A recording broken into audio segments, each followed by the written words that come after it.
Hello students, welcome to topic test. मेरा नाम है महेंद्र सिंह और इस वीडियो में पढ़ेंगे आप एक इम्पोर्टेंट ट्रांसलेशन। इस ट्रांसलेशन को अच्छे से समझने के लिए आपको पास्ट इंडेफिनिट टेंस आना चाहिए। तो पास्ट इंडेफिनिट टेंस की पहचान क्या होती है? हिंदी वाक्यों के अंत में ताथा, तीथी, तेथे अथवा आ, ई, ए आदि शब्द आते हैं।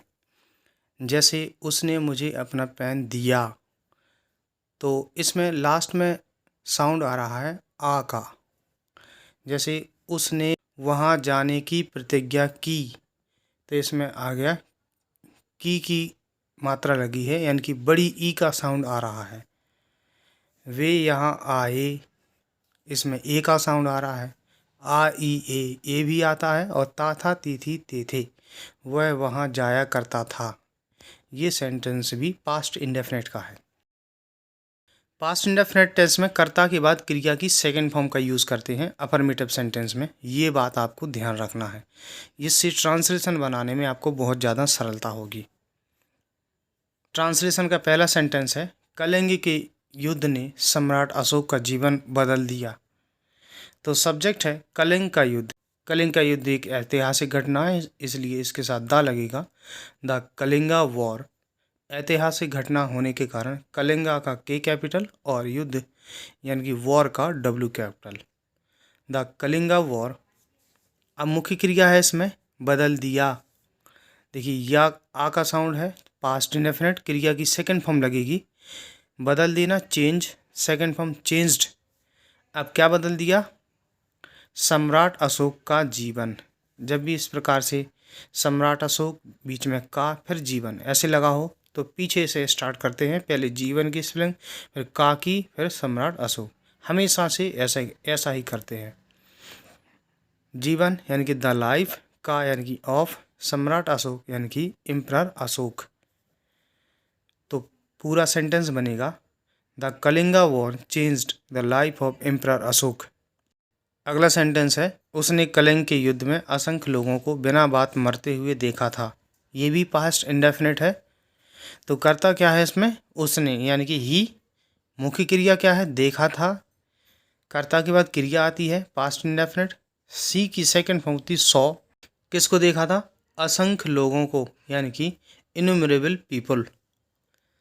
इसके बाद है मरते हुए। इस प्रकार से हुआ, हुए ये आ जाता है, तो उसे हम जिरंड बना देते हैं उस वर्ब को, यानी कि वर्ब में आईएनजी लगा देते हैं। डाई मीन्स मरना, डी आई ई, उसका जिरंड बनाते हैं। आईएनजी लगाएंगे तो आई ई का बाई हो जाएगा, तो डाई का जिरंड होगा D Y, D Y I N G, dying.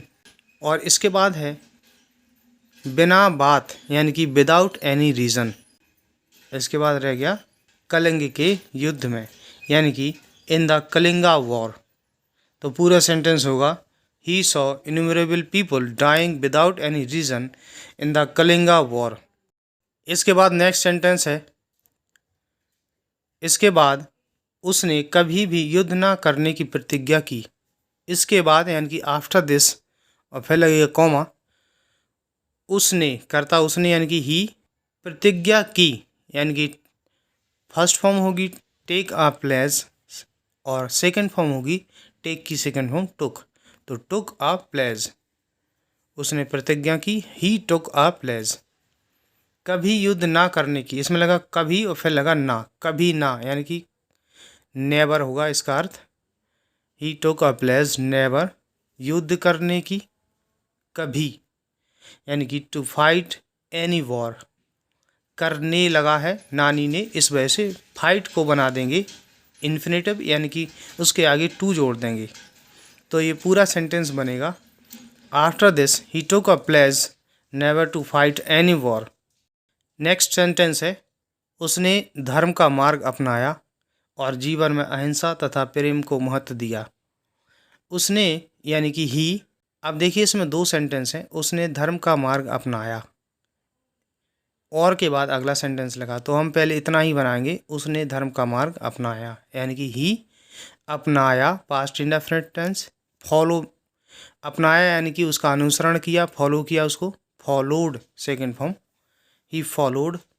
धर्म का मार्ग यानी कि द पथ ऑफ रिलीजन, और यानी कि एंड, जीवन में अहिंसा तथा प्रेम को महत्व दिया। इस सेंटेंस का सब्जेक्ट जो है एंड के पहले वाले सेंटेंस में दिया है ही, तो एंड के बाद इसका फिर से सब्जेक्ट नहीं लगेगा बल्कि वर्ब की सेकंड फॉर्म आ जाएगी। क्रिया है महत्व दिया, यानी कि give importance, past indefinite tense है, इस वजह से क्रिया की सेकंड फॉर्म। किसको महत्व दिया? अहिंसा तथा प्रेम को, to love and non violence, जीवन में यानी कि इन लाइफ। तो पूरा सेंटेंस बनेगा he followed the path of religion and gave importance to love and non violence in his life. इस तरीके से ये ट्रांसलेशन कंप्लीट होती है। अगर आपको वीडियो पसंद आया तो इस वीडियो को लाइक कीजिए, चैनल को सब्सक्राइब कीजिए। वीडियो देखने के लिए धन्यवाद।